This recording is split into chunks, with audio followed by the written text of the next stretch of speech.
This week on the Wellness Empowerment Project, we speak with Dr. Andrew Hill on all things brain health, cognitive decline, lifestyle factors, nutrition, habits, all of the things about how you can improve your brain health. Let's dive in.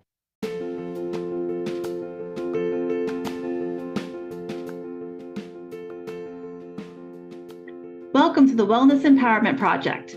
I'm Trish. And I'm Julie. We are two nurses exploring holistic healing and wellness practices to empower you to be the leader of your own health. Join us as we try out new things, or as we call it, weird shit, and have some fun along the way.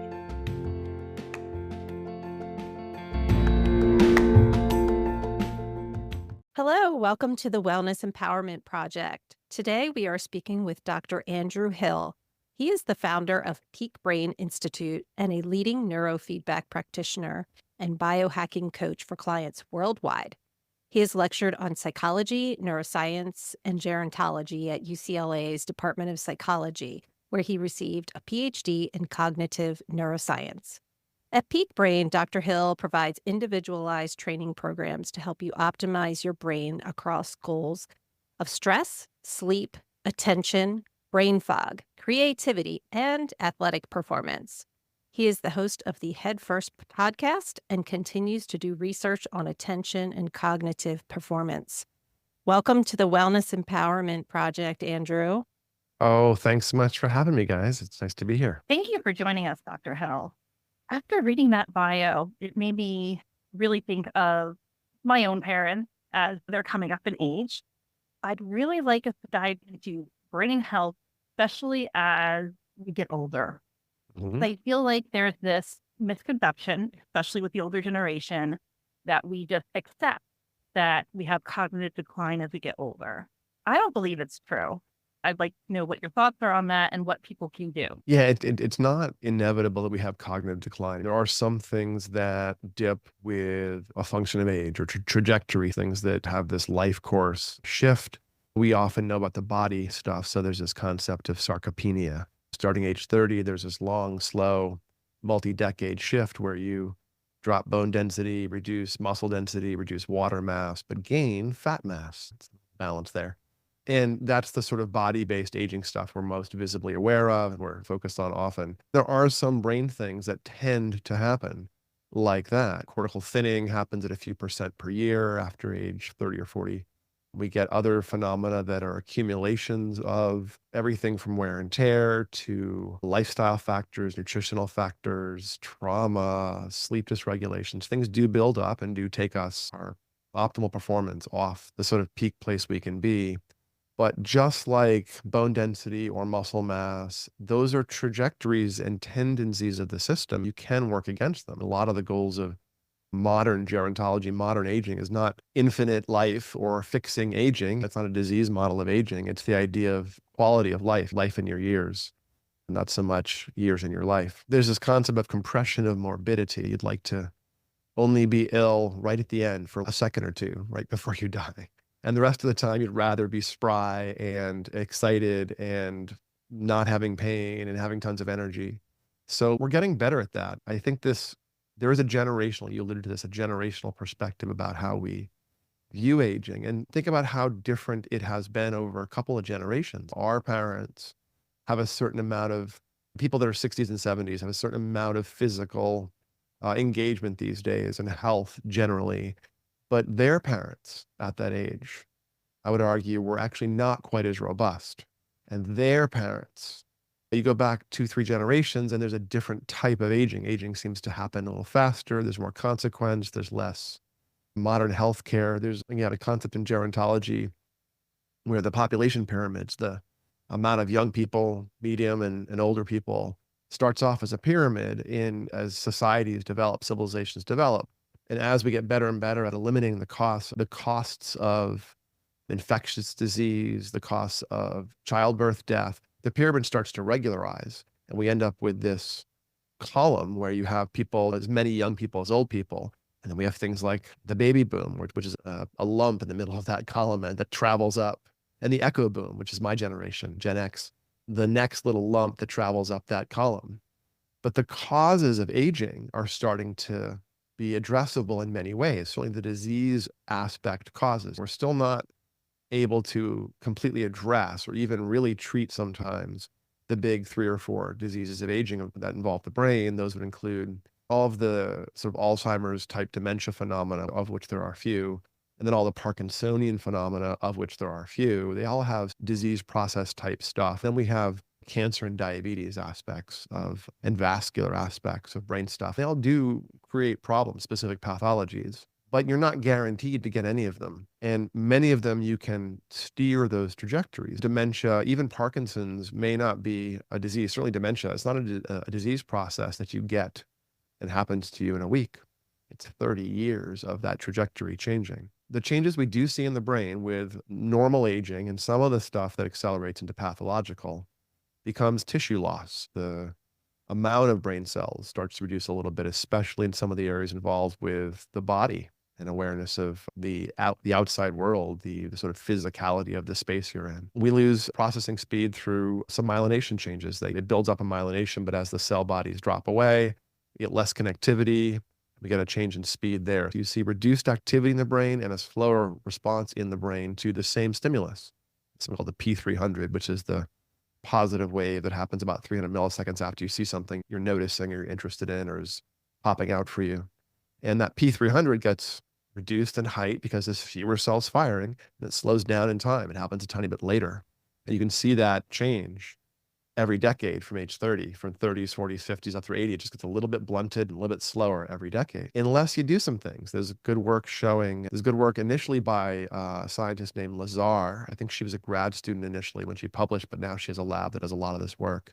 She found that meditation will offset age-related cortical thinning. There's an area in the sides of the brain, sort of the junction of the frontal and temporal lobes called the insula, which is about body awareness to some extent, and feeding and smoking and putting things in your mouth and a bunch of stuff.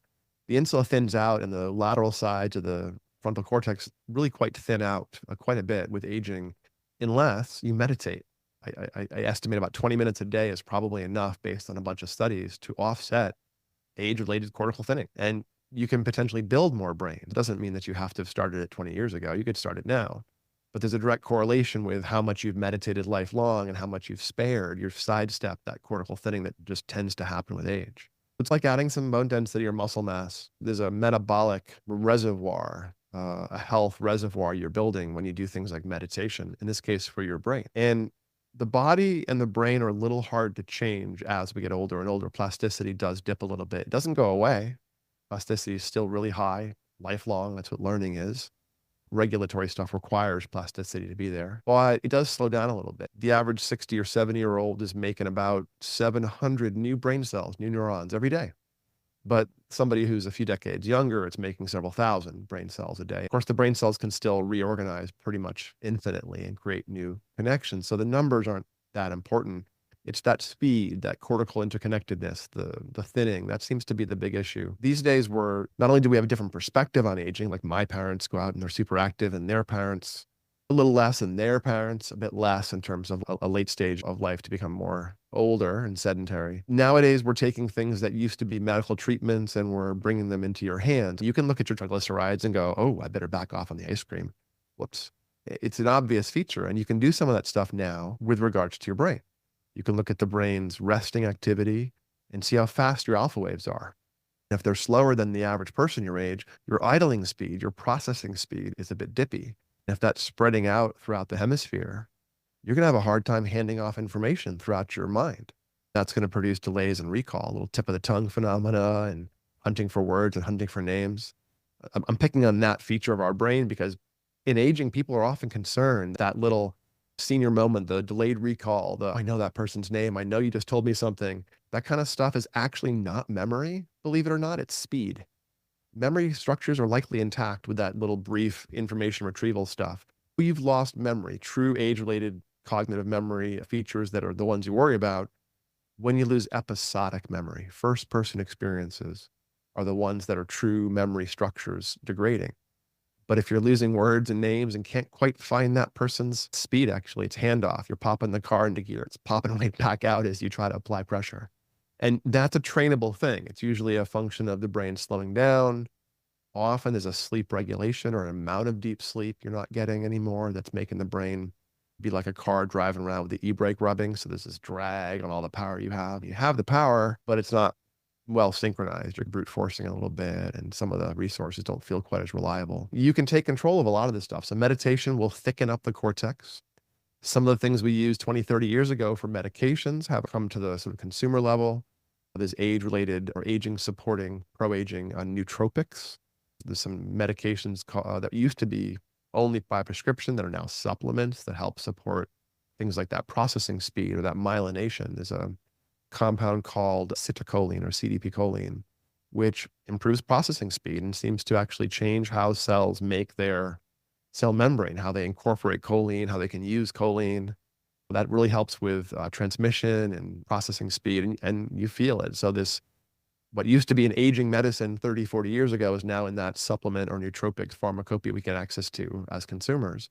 We can go do brain imaging. We can go do blood tests. We can look at our methylation analysis and figure out if we have different, B vitamin needs or dopamine support needs around what we're seeing there. So I think that it's almost an embarrassment of riches. The amount of data we can now get about ourselves is a little bit hard to manage, and it's hard to use. 20 years ago, 30 years ago, maybe 50, maybe 100, we believed doctors. They were the top of the mountain. These days, doctors are great, but they have to be right.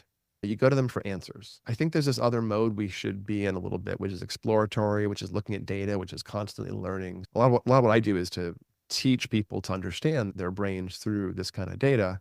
And when you do that, when you show someone their alpha speed spreading out and explain, oh, it's a speed of processing thing, and you still see really solid executive function and all the other features are quite intact, then you're just like, oh, you're having trouble with your deep sleep, it looks like. Yeah, that seems right to you. Okay, that's why you're having word finding issues. And they'd breathe a big sigh of relief because it's not the Alzheimer's that their mother had or something. Also, for anyone listening, if you're worried about memory stuff and you're below about 55 or 60 even, very unlikely. You have to have a familial genetic form of something going on to have true Alzheimer's at a young age, at a below mid-60s showing up. If you've got speed of processing issues, delayed recall, hack your sleep, hack your stress, meditate. It's a big deal. Sleep changes throughout the life course. It starts off regulating one way very early, stabilizes, and then degrades again a little bit. The amount of deep we get is fractured. The amount of stages go way, way up as we get older. We start going back into that multiphasic sleep as late elders, the same way that very young kids do. So that's actually a big deal, managing the sleep quality.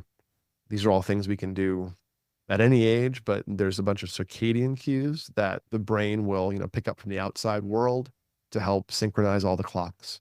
Those include things like not eating before bed to avoid suppressing growth hormone release, because release of melatonin as the day gets later also suppresses pancreatic insulin release completely. You have this insulin drop at the end of the day, which is part of what creates snacky behavior. Oh, I have insulin to release. Let me put some fuel in my storage. But it's evolutionarily beneficial, not so beneficial when there's carbs and refined foods everywhere, because we have this rich source of highly rewarding food we can't quite store at the end of the day appropriately. You go to bed with high blood sugar, no growth hormone, none. You just skim the surface of sleep all night. You run hot. You never have a resting heart rate that's low. Your body temperature never drops. You have this metabolic loading phenomenon that precesses it, takes the circadian rhythm and pushes it forward by a few hours. Not eating before bed, allowing a fasting window to creep in at the end of your day is really useful. It's the number one circadian cue from the outside world. It's more powerful for setting your clock than when you sleep, than anything else, than light, than screens. The most powerful exogenous cue is food timing. So eat in the time zone you want to live in. Otherwise, it's really hard on your body and brain. The cortisol insulin stuff doesn't cycle properly. Next rule, get up early, 7 days a week. Now, elders certainly have no trouble with this, but people below about 40, 45, sometimes their circadian stuff is off and they get away with it, but they're not getting enough deep sleep. They're not well timed to the day they're in. They're always sliding past their own clock, essentially. And one of the signs of that is not waking up rested or not waking up cleanly or smoothly at the right time. Hacking your morning routine becomes super important, and getting up early, 7 days a week, no later than an hour after sunrise to get the small light cue we can get. And then when you first get up, before you eat and before you become sedentary, go for a walk or do some yoga or some stretching. Do a little bit of low key exercise to burn off some fuel, to create some energy flux before you start shoveling energy into yourself. Bunch of quick hacks, but Westerners especially tend to eat late at night, sleep too little, only get up after hitting the snooze bar 6 times, work out after work, hardcore, which is fine. That's the time to work out hardcore when cortisol is actually at its sort of lowest in the afternoon or early evening. But you don't want to go do your CrossFit at 6 a.m. Sorry, folks. You want to do your CrossFit at 5, 6 p.m., 4 p.m. You want to do in the morning your yoga, your walking, your Tai Chi, bring your spouse a really lovely cup of tea from the place they like that's 3 blocks away.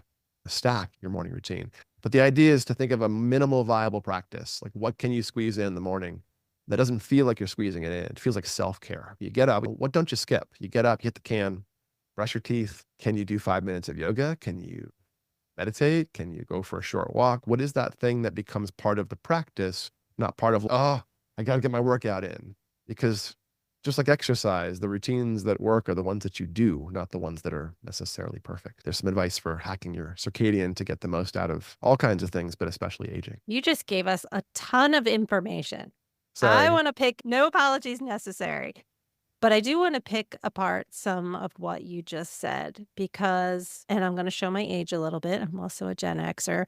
When I went to nursing school in the mid to late 90s, really what was taught to us medical professionals was your brain was fixed. Mm. The conversation around really brain health is what you're driving at here. And it's complicated. There are so many different factors that involve brain health. And that actually there is a lot of things that you as an individual can do to impact and improve your brain health. Dramatically. Yeah. So much. So much. Only about a third of our experience in the brain is genetic, from my opinion. It's about my take on it. The rest is environment, shaping, all kinds of learning. The brain's insanely plastic. I can get you a better brain way faster than I can get you abs. I guarantee it. For most people, unless you already got abs. The brain loves to change, and certainly some of the features. Now, yes, there are things that are fixed. And I went to grad school a few years after you probably finished up nursing. I was doing some classes to prepare for that around that time. And that's right then in the mid late 90s. That's right when they were figuring out, wait a minute, we still make brain cells. Because before that, it was like, no, you stop at age 15 or something. No, actually your whole life. And more importantly, the remapping of existing connections is nearly unstoppable. So every neuron can make multiple arms and connect to multiple neurons. And let's just ignore for a second the idea of recurrent connections, the same neurons talking to the same neurons, which does happen. Let's simplify our equations and think about just the number of neurons can each talk to each other. Neurons raise the power of neurons. Let's ignore glial cells, which are computational and do have an information flow, and vascular and neurovascular coupling, which is informational. Let's ignore all that. Just number of neurons raise the power of the number of neurons. That number is larger than the estimate of the atoms in the universe. There's more information density available to a brain to store than there's information possible. You're never going to run out of information storage. The brain's not limited in any way. There's case after case across the literature, past 100 years of looking at the brain, people having major problems in their brain tissue, removing chunks or having major blowouts and oddly recovering. It doesn't happen most of the time. But it shows that there's this ability of the information density, the architecture of the brain to suddenly change, to adapt. We were right. We were taught properly that many things don't change really well. Things like vision, the visual fusion, for instance, or language. The reason that, I have a very subtle East Coast accent is because I only heard the majority of this language until age 8. And after age 8, my ability to hear new phonemes, or 9 maybe for a boy, to hear new speech sounds will be gone largely. That's the basis of accents. Language features such as hearing the language sounds ends up being locked down. If you have your eyes closed for the first 6 months of life, you'll never see properly. The brain will never develop that visual tissue again. And motor stuff, if you blow out a bit of motor tissue and your hand is spastic because you've lost that bit of brain to unclench it, it's really difficult to take motor tissue and retrain it. You can do it. It changes very slowly, but it's really hard. It's meant to lock down a little bit.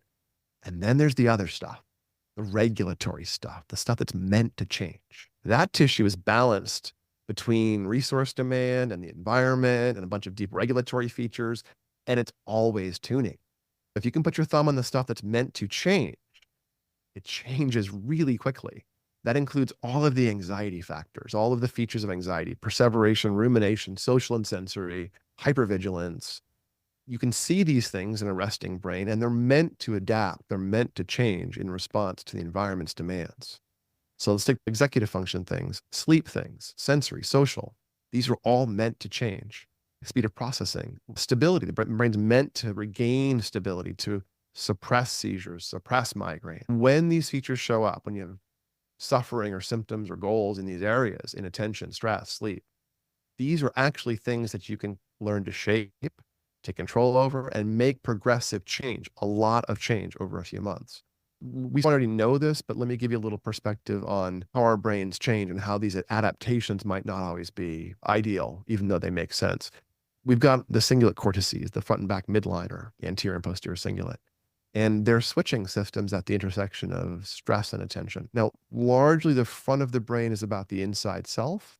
The back of the brain is about the outside world. And the cingulates follow that rule. And the anterior cingulate holds things in your internal environment, things you're thinking about, caring about, what matters to you, what you're holding in your mind. And the posterior cingulate does outside world evaluation. Watch the road, heads up, careful. But we need both of these. We're always using the holding things and evaluating what we should orient to. Always. And yet, if we learn the world's not especially safe or predictable, those areas cramp up pretty hard, and we start ruminating with the one in the back, getting caught in a threat sensitivity and evaluation of the possibility of danger. If our mind is a steel trap and hyper-focused, maybe the front one cramps up and we have brilliant focus, but a touch of OCD, and we tend to have songs in our head or bite our nails or have actual OCD. But these are not disease processes. These are normal circuits, natural resources that have cramped up like a muscle that's so strong that it's gotten a bit spasmed and it can't let go. And the posterior cingulate does that in response to threat, the same way your lower back does it in response to a car accident. Cramps up so you can walk away, so you can deal with the sudden need to accommodate a different level of demand or threat. And it successfully adapts briefly, but then it has some trouble later on. It's still cramped up, and your posterior cingulate will then be looking for tigers all the time. Wait, danger. Okay, dude, I'm just sitting here reading a book. Is it a book about tigers? No, I'm just reading a book in the bath. Are there water tigers here? The brain tends to get latched on to the possibility of threat because it's trying to help you identify what you need to pay attention to. And if you miss danger once, you might have gotten lucky, but you're probably not going to miss danger, threat. It's at a high level twice. Game over. And unfortunately, humans can imagine all kinds of things as threatening, and many things are, but we can also catastrophize and latch on and give things strong negative valence when they're just things that on pure objective appraisal might not have as much threat. Things that cause procrastination, for instance. They're really stressful to do that project, but we can feel existential level threat when procrastinating and resisting something. It's probably not that level of consequence we have, but the same circuits might ruminate about procrastination, and now we have a stress response. So the point being, you can learn how this stuff works and get into it. It starts to change your relationship with your resources the same way you might look at your blood panel or your bone density or a functional strength assessment or a sleep tracker or something helping you know if you're getting enough deep sleep, et cetera. They're all towards the idea of taking control and figuring out how you work, and you can do these things pretty reliably. Dr. Hill, thank you for all of that. I wanted to circle back to, especially when you spoke about Alzheimer's and dementia, because that's something that my grandparents had. I hear my mother bring it up. Oh, I may get it now. And having that thought and fear associated with it. I really loved when you said that really the genetic piece is only a third Yeah. of our ability of getting this. So that really, I think, is that 2/3 of it we have in our own control and we're very empowered to use. We talked a lot about making sure we get our sleep in, getting for activity in first thing in the morning, meditation. But the other piece you also really spoke about was we need to do the right things that are needed in order to move ourselves from point A to point B. We do have this information overload that we have access to right now. And especially with our elder generation, I'm also more on the Xennial side, I'm a younger Gen X. My parents are still in that older generation as well. Where would they start with trying to use all these different biofeedback features that are out there Yeah. and to figure out where they need to go or where they are and where they need to go in order to improve their own brain health? Yeah, that's a great question. It's not just about brain health. Whenever you're trying to think about taking control of some suffering or some transformation, you could do almost anything. And there's lots of things that might work. I think the perspective of going after your own health, the same way you might go after your fitness, exploratory, iterative, getting some support, but really focusing not so much on the definitions and the momentary stuff you're doing, but really focusing on the goals. A lot of what I do when I'm talking to people about how their brains work is I'm showing them their features, maybe their posterior cingulate's hot, and saying, oh, wow, your lifeguard looks like a little bit up in the air and watch the road. Do you have some threat sensitivity? Oh, you do. Oh, that's frustrating. But the person usually understands that. They know it's true. They know why. Seeing the resources can, just knowing how these things work, can suddenly change your perspective on it. Your suffering hasn't shifted, but it's a lot Yeah. harder to be overwhelmed or ashamed or guilty when you understand how this works. You see your broken shoulder on an x-ray, you aren't mad at it. It hurts, it's frustrating, it's limiting, but it gives you some perspective and then you work around it. When it comes to the brain, we're so focused on this idea of labels and diagnostic perspective, and the diagnoses don't map to the resources real well. You are not your diagnosis, and the diagnoses are not your brain. They're a particular description of how things are falling over at the intersection of society and your regulatory abilities. That's really what DSM is. It's looking at that dysregulation level, and it's really about difference from typical and how successful you can be in a bunch of cognitive and emotional things. It's that grading.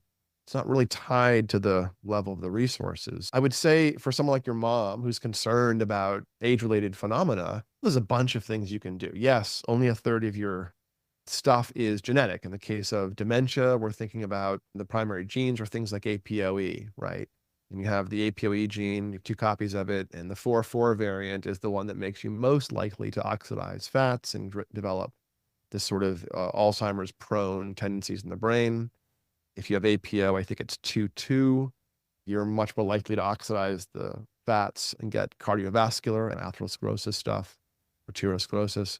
But the 2, or the 3, versions are relatively benign in terms of increased risk factors. But knowing if you have 4 doesn't mean you get Alzheimer's. It just means you're going to oxidize fat a little bit more aggressively, and you're going to have a tendency for this age-related glycation products to be produced and the sticky stuff to be built up. Okay, now you probably should go a little bit lower carb and higher protein. Maybe think about developing some perspective on how your insulin, how your ketones work. Maybe you should develop a really nice muscle mass sink as you hit 60 so that when you hit 80, you've still got some bank going on in terms of fluctuating blood sugar and fluctuating energy levels and mitochondria reserve that you've built up. And then you can also demystify it. Your mom's fear is probably a bigger deal than the actual problem. Certainly now it is if she's not experiencing symptoms of memory. The concern is a big deal and it tends to get in the way, it tends to be a looming thing for some folks. Unless you have the presenilin gene, you're not going to get Alzheimer's in your 50s, maybe not even your 60s. Now, you might if you're a football player or there's other repetitive injury type of phenomena, other ways to get to Alzheimer's type phenomena, dementia type phenomena. The classic Alzheimer's takes 20, 30 years, maybe more. And it's a trajectory phenomena. So you can actually look at things like your blood sugar, your homocysteine, your cortisol, and you can look at the factors that are driving this. As a scientist, Dr. Dale Bredesen, who did first a bunch of papers and case studies, and then later developed a testing program, a metabolic health testing program called Apollo Health. They're really great. They look at the 37 factors that drive dementia. For mamas like Andrew, I'm really worried about the fact that my mom had dementia. How are you? I'm having trouble with names. Oh, that's not dementia. You got to get your sleep hacked, though. Let's look at your sleep. Why? To put your mind at rest or to steer yourself in the right direction, let's go find an Apollo Health provider, do a blood draw, look at those factors you're at risk for, address them. Maybe you need different hormonal support. Maybe you need different antioxidant support, some methionine to offset that homocysteine, some particular B vitamin to lubricate your MTHFR variants. You can dial this stuff in and take the heat, the fuel right off the fire in regards to these neurodegenerative phenomena that I think are often in that dementia landscape. So you can do a lot here. I would say there's all the diet and exercise stuff. They're huge. Exercise changes the brain, not just diet. Exercise changes the brain, adds plasticity, adds mass to the brain. So does having a better diet. So does meditating. You can improve your processing speed with supplements. You can improve your processing speed with meditation, sleep hacking. You can also sidestep, hopefully, some of the big drivers of risk by doing metabolic testing. That covers an awful lot of the landscape. And now it's more about what is happening with the changing landscape of age and performance. Because 20, 30 years ago, and we didn't have all the tools. 50 years ago, didn't have all the tools we have now. And that's accelerating.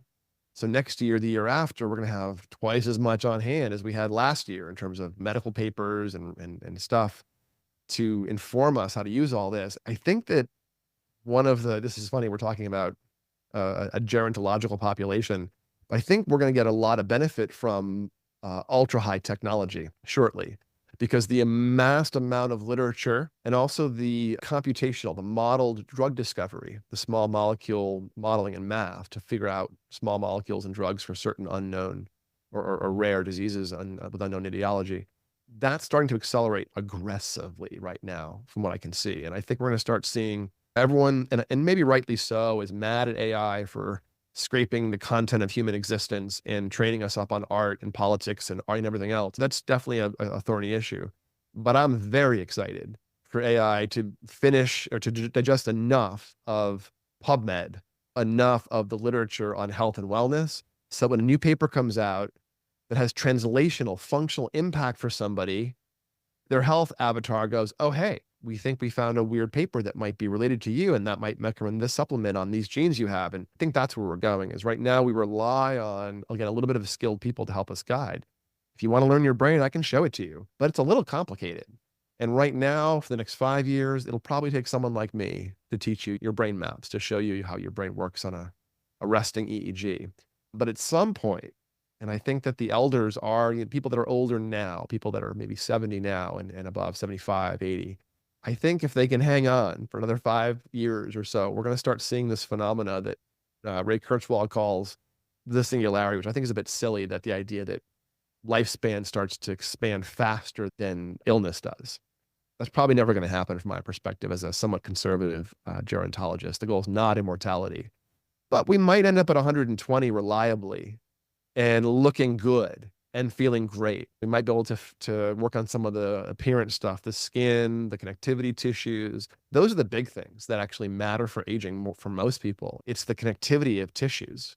If you could have better collagen aging, if you could lengthen telomeres, get another cycle, there's the Hayflick limit. You got roughly 30 divisions of somatic cells.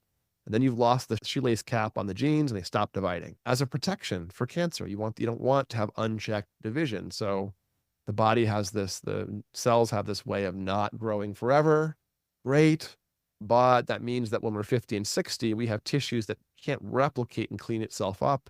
It becomes pro-cancer, unfortunately. So this is called antagonistic pleiotropy, is the gerontological term, where you have stuff inside of you, forms and shapes and adaptations that serve one purpose, that's pro, and then maybe maladaptive. And the Hayflick limit, the telomere, is a little bit of that, where you first get it as a protection against cancer, but then later on it becomes pro-cancer.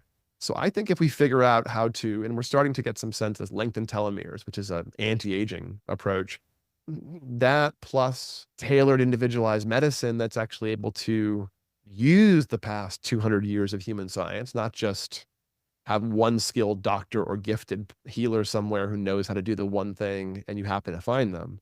Once the democratization of information is complete with regards to our own medical and health and wellness stuff, I think we're going to be in a very different place with regards to flattening that trajectory, staying in a place where we are aging, not just gracefully, but we're actually getting better. We're actually getting smarter and stronger and better looking as we get older. Even now, yes, some of the appearance stuff changes, but not everything gets worse. There's reaction times changes, there's strength changes, grip changes, all kinds of things that degrade with aging. Then you have things like somatic knowledge and word knowledge. That actually always goes up.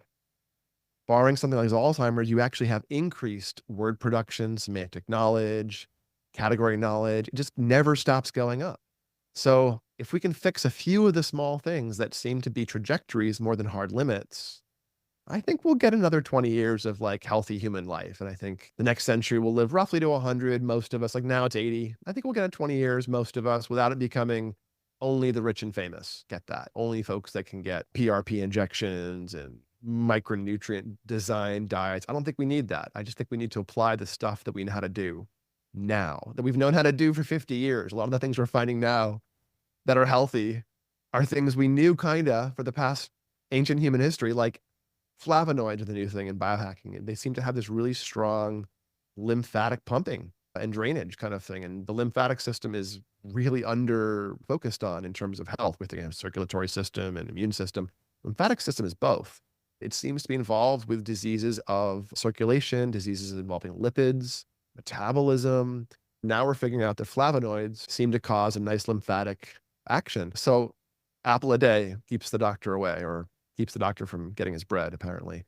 Flavonoids seem to be huge, and we're going to be finding out more and more of these distilled, actionable, translatable neuroscience things as we move on, and they become something you can do and not something that you just have to read about in a journal and hope you can get access to in 10 years. I think we're going to see a much faster translation into the marketplace of all these things.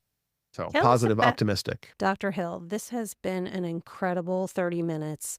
I know you have so much more to tell us and to tell our listeners. Going to pause us here and divide this up into 2 episodes. So stay tuned for next week's episode while we start to talk about technology, biofeedback, all the things related to brain health.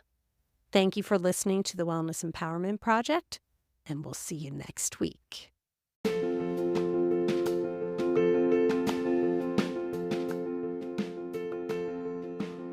Thanks for joining. If you enjoyed this episode, please follow, subscribe, and share with a friend. Want to learn more about a specific topic? Drop us a line on our website and we can explore it deeper with you.